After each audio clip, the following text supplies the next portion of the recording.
Hello दोस्तों, मैं हूं मनोज कुमार। आप सभी का एम के हिस्ट्री चैनल में हार्दिक स्वागत है।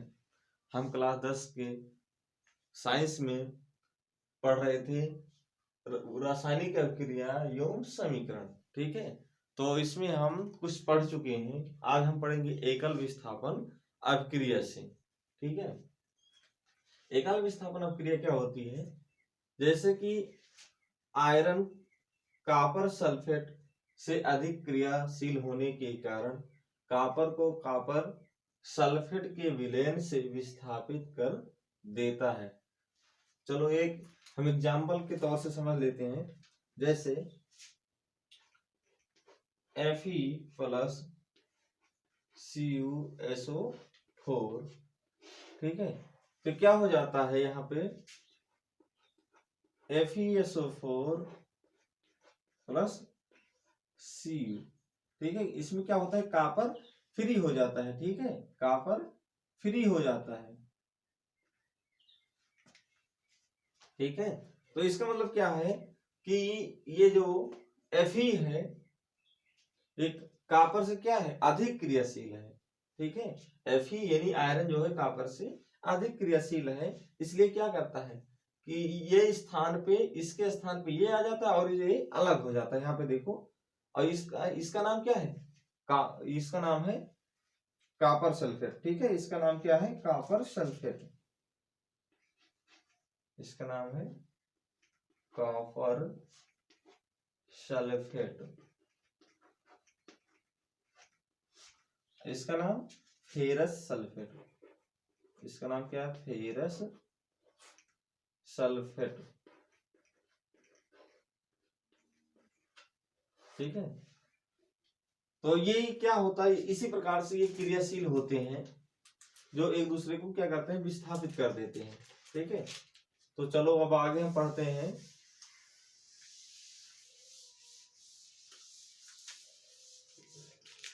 आगे हमारा उभय अपघटन अभिक्रियाएं। उभय अपघटन उभय अपघटन अभिक्रियाएं।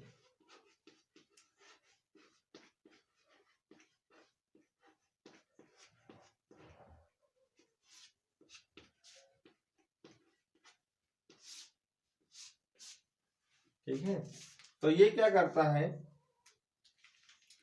इसको लिखेंगे उभय रासायनिक अभिक्रियाएं। उभय रासायनिक अभिक्रियाएं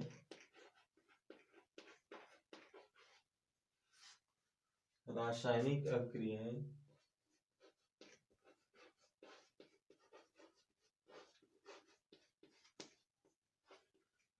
वह रासायनिक अभिक्रियाएं जिसमें सॉरी जिनमें जिनमें अभिकारक यौगिकों के आयनों अभिकारक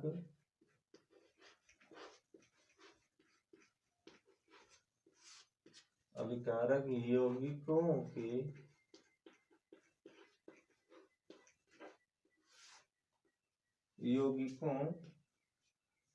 आयनों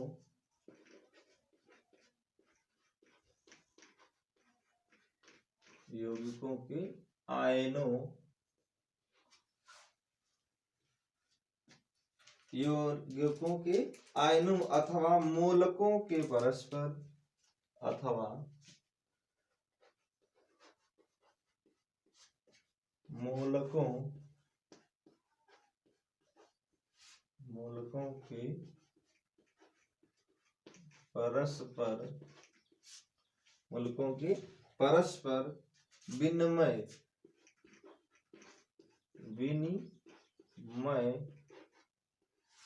द्वारा नए उत्पाद बनते हैं। नए उत्पाद बनते हैं।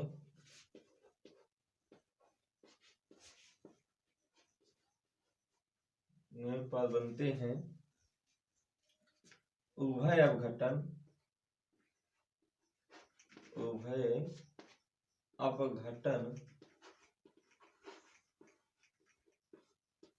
अपघटन अभिक्रियाएं कहलाती हैं।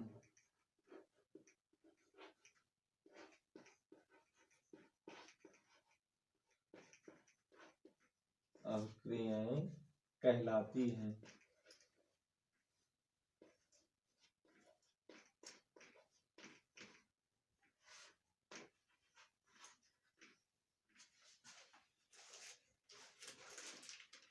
ठीक है, जैसे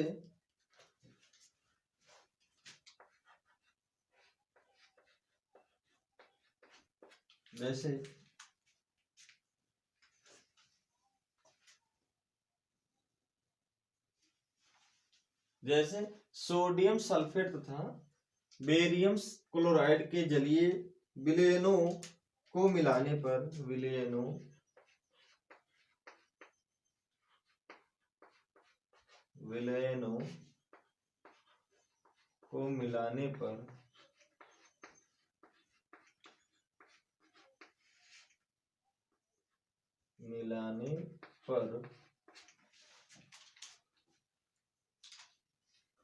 इनके आयनों के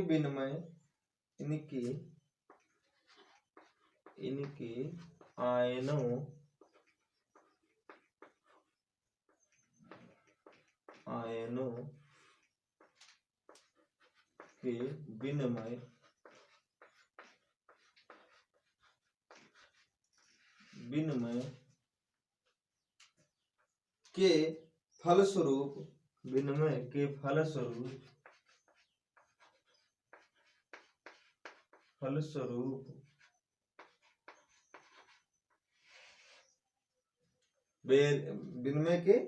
फलस्वरूप बेरियम सल्फेट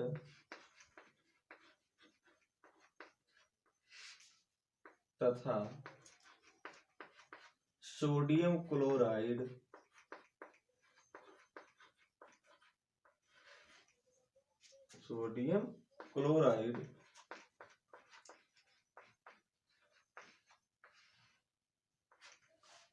क्लोराइड बनता है या बनते हैं। ठीक है, बनते हैं। विनिमय का मतलब होता है अदला बदली। ठीक है, विनिमय का मतलब होता है अदला बदली। जैसे अब इसमें सोडियम क्या लेना है, सोडियम सल्फेट। तो सोडियम सल्फेट का फार्मूला होता है Na2SO4। ठीक है, Na2SO4। और बेरियम क्लोराइड का है BaCl2। तो अब देखो ये क्या होता है, ये स्थान इस पे आ जाता है और ये इसके साथ चला जाता है। तो यहां पे हो जाएगा VaSO4 प्लस NaCl। तो इसका नाम सोडियम सल्फेट, इसका नाम क्या है, सोडियम सल्फेट। इसका नाम बेरियम क्लोराइड और इसका नाम बेरियम सल्फेट। ठीक है, इसका नाम चलो सबका नाम ही लिख देते हैं। इसका नाम है सोडियम सल्फेट।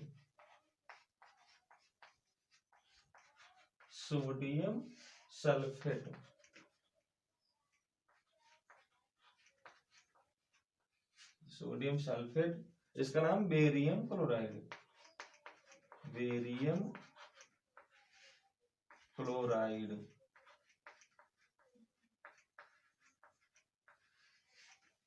इसका नाम बेरियम सल्फेट।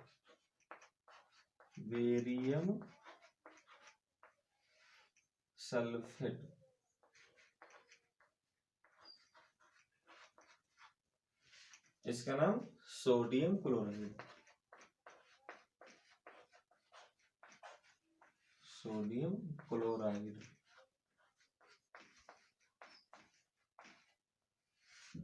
ठीक है, चलिए अब आगे हम पढ़ते हैं ऊष्माक्षेपी अभिक्रियाएं। ठीक है, यहाँ तक समझ में आया। चलिए अब हम आगे पढ़ेंगे ऊष्माक्षेपी अभिक्रियाएं।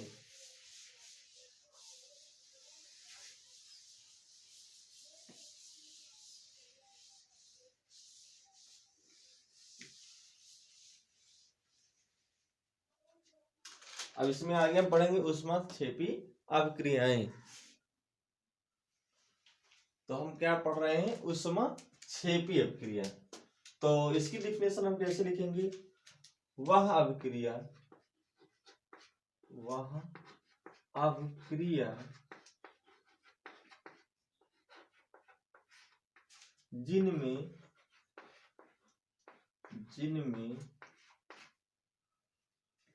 जिनमें ऊष्मा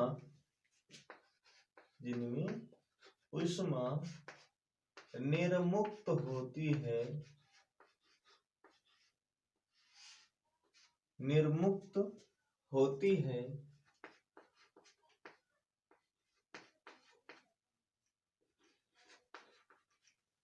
इसमें ऊष्मा निर्मुक्त होती है ऊष्माक्षेपी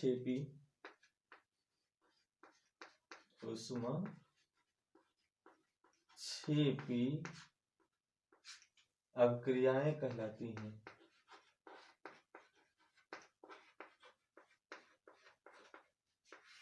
क्रियाएं कहलाती हैं।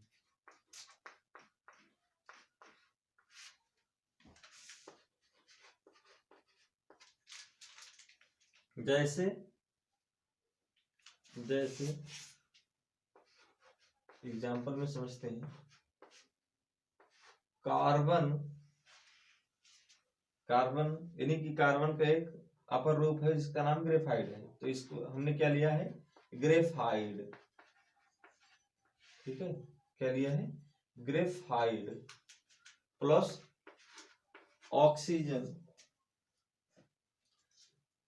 तब ये क्या होता है, आपस में रिएक्शन करके क्या बनाते हैं, CO2 और प्लस इससे ऊर्जाएं कुछ निकलती हैं। कितनी ऊर्जा निकलती है, 94 किलो कैलोरी। 94 kilo calorie.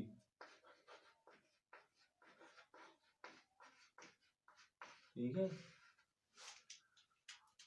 समझ में आ रहा है ना कि इतनी ऊष्मा इससे क्या होती है, निर्मुक्त होती है।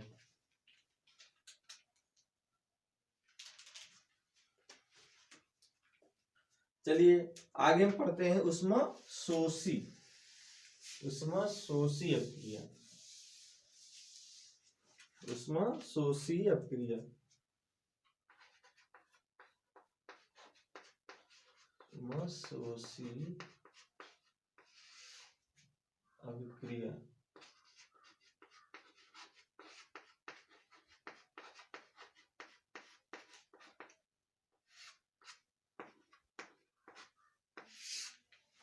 तो इसमें क्या होता है, वह रासायनिक अभिक्रियाएं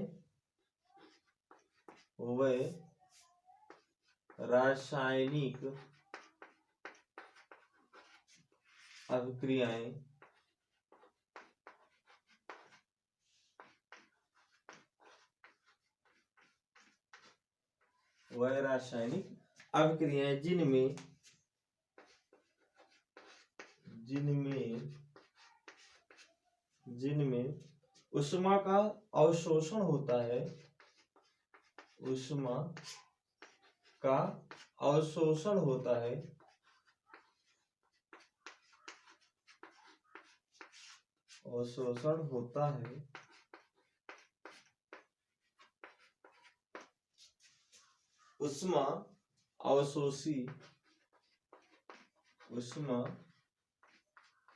शोषी अभिक्रिया कहलाती है।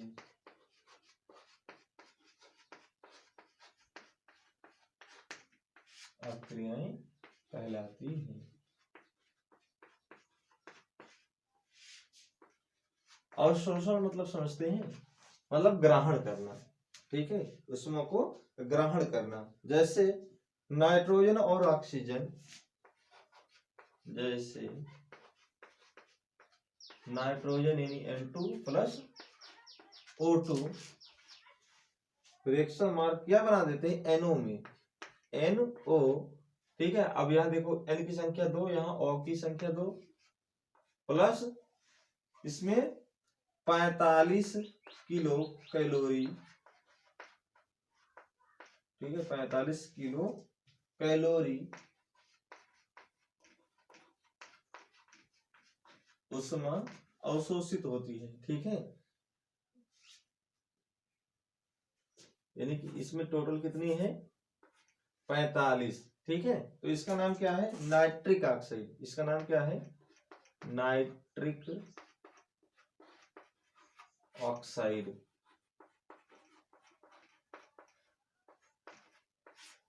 ठीक है। इतनी ऊर्जा इसमें अवशोषित होती है, ठीक है। चलिए अब आगे पढ़ते हैं ऑक्सीकरण तथा अपचयन। ऑक्सीकरण तथा अपचयन। ऑक्सीकरण क्या होता है,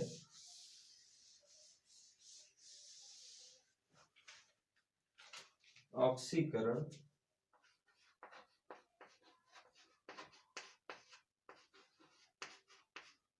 ऑक्सीकरण, ठीक है। ऑक्सीकरण क्या होता है, ऑक्सीजन का जुड़ना, हाइड्रोजन के निकलना, क्या कहलाता है, ऑक्सीकरण कहलाता है।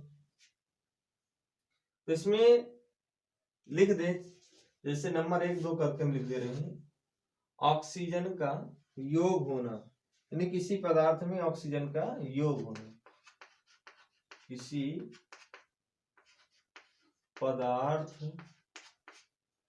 में ऑक्सीजन का योग होता है, या योग होना,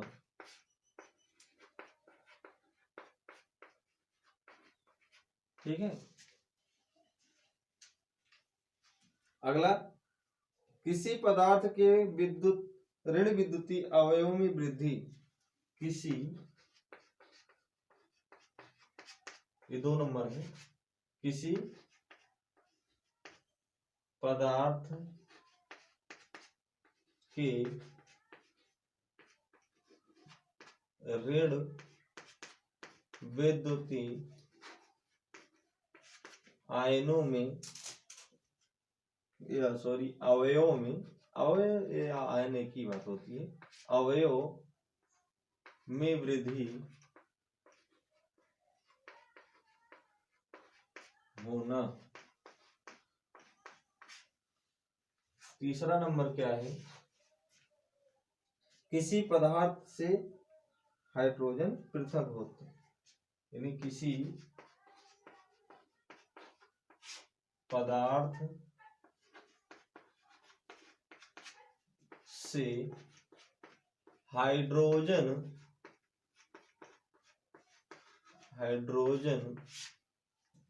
का अलग होना,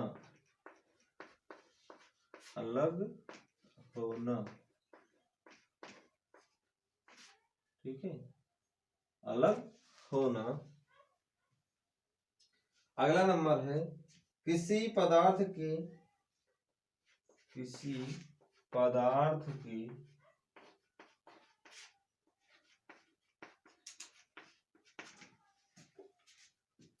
धन विद्युतीय, किसी पदार्थ के धन विद्युतीय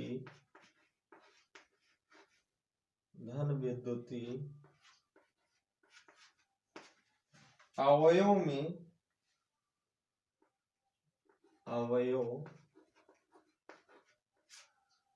में कमी होना,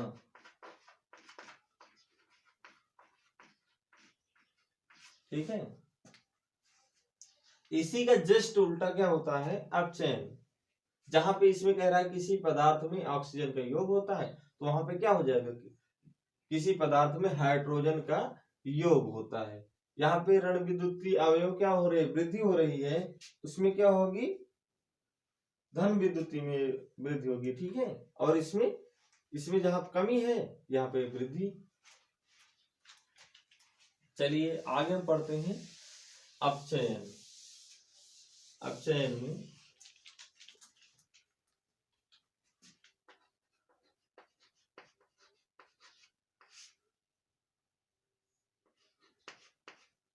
अपचयन। अपचयन में क्या होता है, किसी पदार्थ में हाइड्रोजन का संयोग, किसी पदार्थ में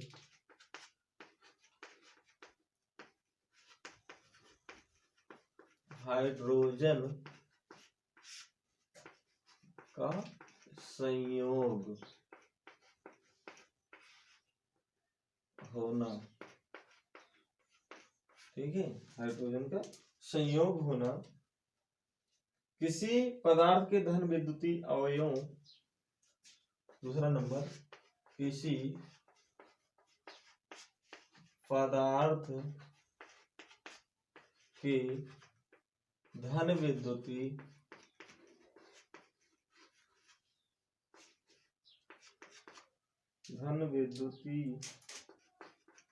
अवयव में वृद्धि होती है, में वृद्धि होती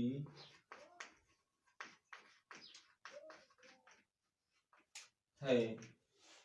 अगला नंबर तीसरा है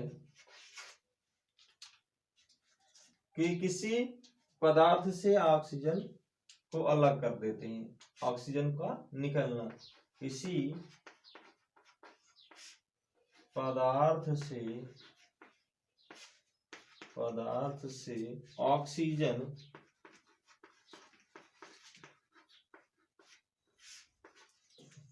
का निकलना,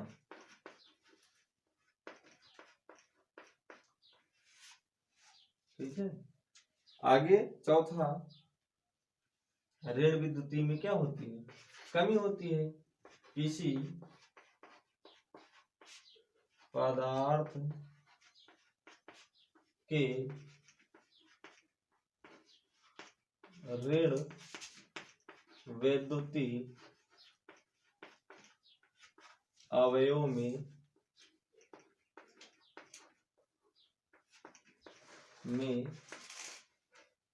कमी होना, ठीक है। ये तो क्या हो गए, अपचयन के लक्षण हो गए, या अपचयन कैसे काम करता है, उसको कैसे पहचानते हैं, तो यही हमारे 4.5 है। इसी प्रकार और भी पॉइंट बना सकते हैं, ठीक है। अब पढ़ेंगे हम आगे ऑक्सीकारक और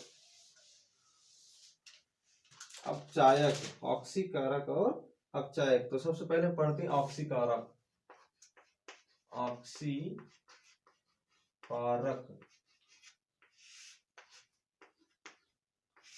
ऑक्सीकारक में क्या होता है, वे पदार्थ जो अन्य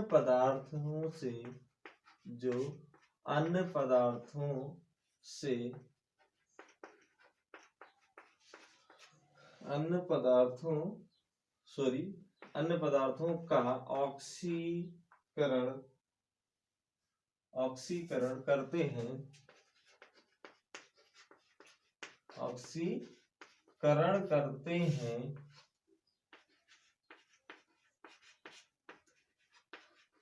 ऑक्सीकरण करते हैं,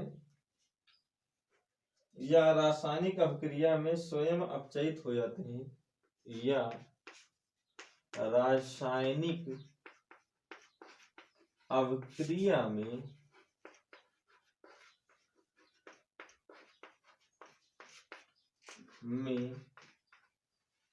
स्वयं अपचयित हो जाते हैं,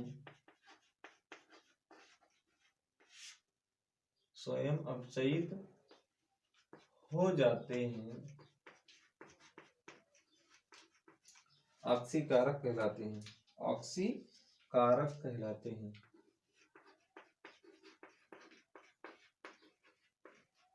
ऑक्सीकारक कहलाते हैं।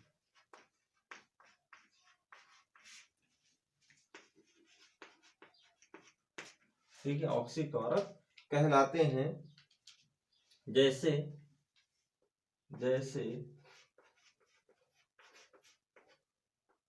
KBr, जैसे KBr प्लस Cl2, तो इसमें क्या हो जाता है, KCl प्लस Br2 फ्री हो जाता है, Br2 फ्री हो जाता है। ठीक है, तो Br की संख्या इधर 2, तो यहाँ पे 2 से गुणा, अभी K की संख्या यहाँ 2, तो इधर 2 से गुणा। इसका नाम क्या है, पोटेशियम ब्रोमाइड। इसका नाम क्या है, पोटेशियम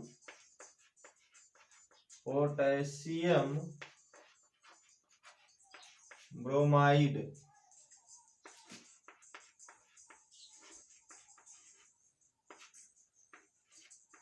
पोटेशियम ब्रोमाइड।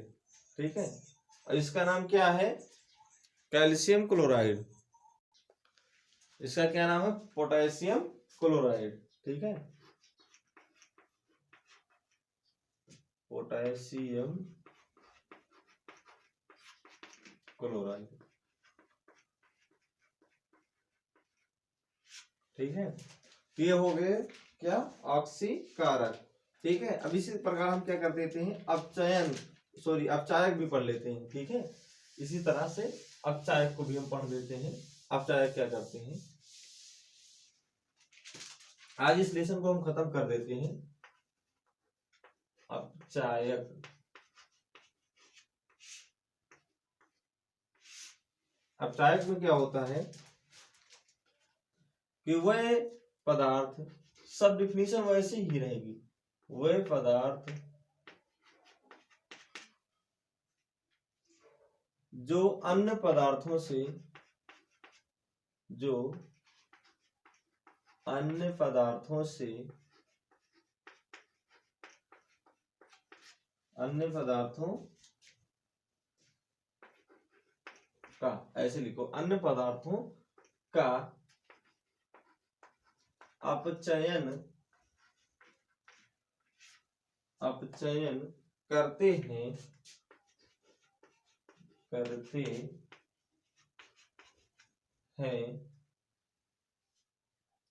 यौन रासायनिक अभिक्रियाएं, यौन रासायनिक अभिक्रियाएं या अभिक्रिया, अभिक्रिया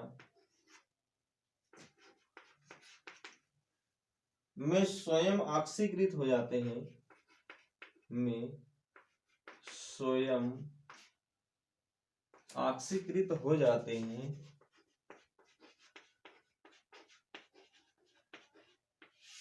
कृत हो जाते हैं, अपचायक कहलाते हैं।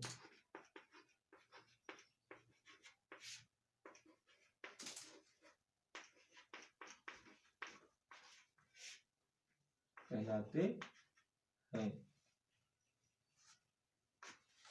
ठीक है, इसमें कैसे समझेंगे एग्जांपल से, जैसे हमने क्या ले लिया, मर्क्यूरिक क्लोराइड। ठीक है, क्या लिया, mercuric chloride, HgCl2 plus stannous chloride. ठीक है, इसका क्या किया, रिएक्शन कराया, तो देखो ये तो क्या हुआ, ये Hg2Cl2 में बदल गया, प्लस ये जो SeNCl2 था, ये क्या हो गया, SeNCl4 में बदल गया। ठीक है, ये SeNCl4 में, इसका नाम क्या है, स्टैनिक क्लोराइड। इसका नाम क्या है, stannic chloride.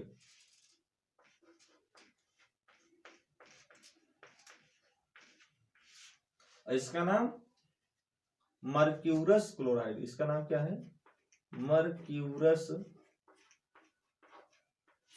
Chloride.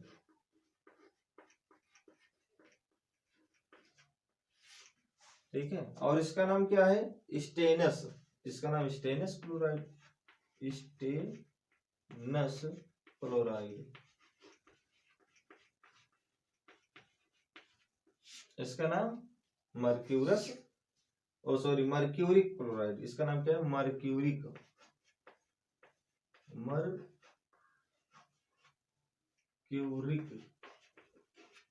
Mercuric chloride. ठीक है, अब देखो ये सब बराबर है नहीं, इधर क्या है? अगर अब बराबर हुआ, देखो इधर सेल की संख्या 4 हो गई, 2 ये 6, इधर 2 ये 4 6, ठीक है, सब बराबर हो गए ना। चलिए सबसे इंपॉर्टेंट अभिक्रिया पढ़ते हैं, रेडॉक्स अभिक्रिया। ठीक है, आगे हम क्या पढ़ेंगे? रेडॉक्स अभिक्रिया। इसी के साथ ये पाठ भी समाप्त हो जाएगा, रेडॉक्स अभिक्रिया। ये बहुत इंपॉर्टेंट है, ठीक है, ये क्या है? बहुत ही इंपॉर्टेंट है, इसको याद रखना। ठीक है, ये पेपर में आ सकता है और कई बार आया भी है, रेडॉक्स अभिक्रिया।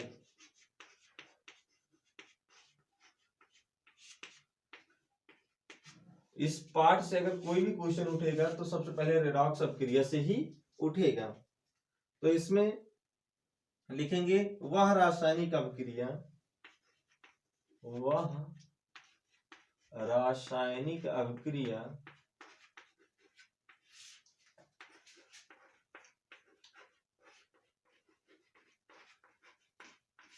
वह रासायनिक अभिक्रिया जिसमें एक पदार्थ से, जिसमें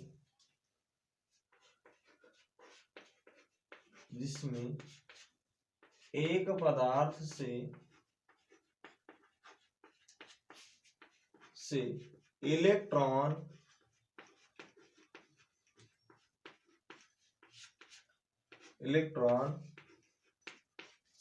निकले या ह्रास हो, एक क्या हो? इलेक्ट्रॉन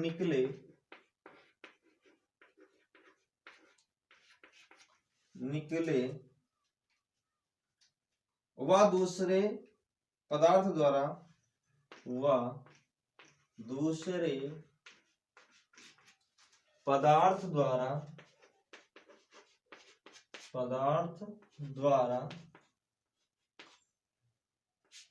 इलेक्ट्रॉन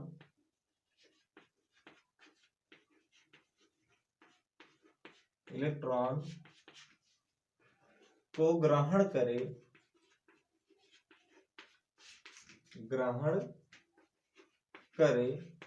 रेडॉक्स अभिक्रिया कहलाती है। वह अभिक्रिया रेडॉक्स अभिक्रिया कहलाती है। ठीक है, रेडॉक्स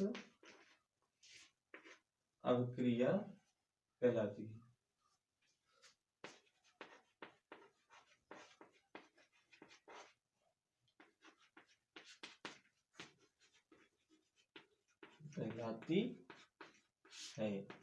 ठीक है, इसमें क्या होता है कि इलेक्ट्रॉन निकलता है, दोनों क्रियाएं क्या होती हैं? साथ साथ होती हैं। ठीक है, ये दोनों क्रियाएं क्या होती हैं? साथ साथ होती हैं, तो यही क्या कहलाती है? रेडॉक्स अभिक्रिया कहलाती है। जैसे Zn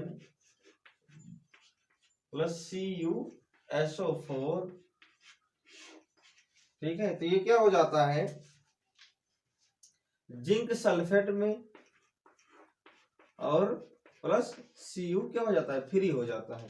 ठीक है, तो ये पहले कॉपर सल्फेट में था, ये अब आ गया जिंक सल्फेट में। ठीक है, तो इसमें लिख सकते हैं एनोड और वो वाला। जैसे एनोड पर क्या होगा, लिखेंगे एनोड पर कौन रहेंगे? Zn,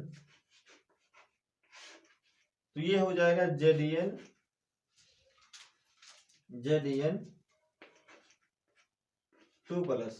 तो बैलेंसिंग करने के लिए क्या करेंगे? 2 इलेक्ट्रॉन माइनस भी लगा देंगे।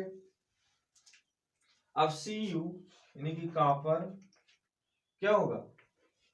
2 इलेक्ट्रॉन, इसको भी क्या करेंगे? संतुलित करने के लिए, किसमें? ये कॉपर आयन में था। ठीक है, ये कॉपर आयन में था, किसमें चेंज करने के लिए? कॉपर में चेंज करने के लिए। ठीक है, तो अब हम यहाँ पे 2 से गुणा करा दिए। ठीक है, तो क्या हो जाता है यहाँ पे? ये हो जाएगा इधर, इस पे 2 प्लस रहेंगे, ठीक है, इस पे क्या रहेंगे 2 प्लस, तो ये हो जाएगा इधर Zn plus Cu2 plus ion. देखो ये तो इलेक्ट्रॉन ये कट जाएंगे, तो इधर क्या बचेगा Zn 2 आयन प्लस Cu। यही क्या कहलाती है रेडॉक्स अभिक्रिया, ठीक है, यही रिएक्शन क्या कहलाते हैं रेडॉक्स अभिक्रिया, ठीक है। और ये किस पे होगा कैथोड पे होगा, ये वाला नीचे वाला किस पे कैथोड पर, ठीक है, ये एनोड पर ये कैथोड पर, ठीक है। इसी के साथ क्या हुआ ये पाठ समाप्त हो गया। आगे थोड़ा से और है कहो तो उसको भी जान लेते हैं, जैसे संक्षारण। संक्षारण क्या होता है, संक्षारण इसको भी जान लेते हैं थोड़ा, कि नम वायु के संपर्क में, नम वायु के संपर्क में, वायु के संपर्क में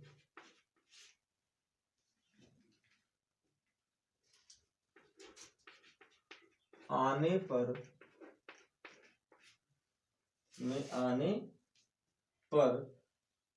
सतह